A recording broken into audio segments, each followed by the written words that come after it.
Have a life that you are passionate about.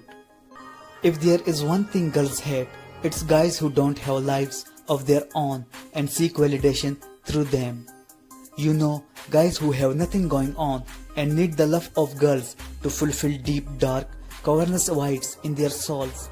Not only do they think it's boring and pathetic, but it doesn't convey that you will be of any use to them whatsoever. If you have these two things, women will love you.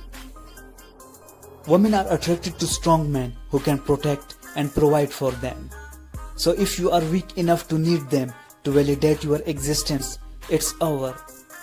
But on the flip side, if you are out there living your best life and loving it in the process, then that's immensely attractive.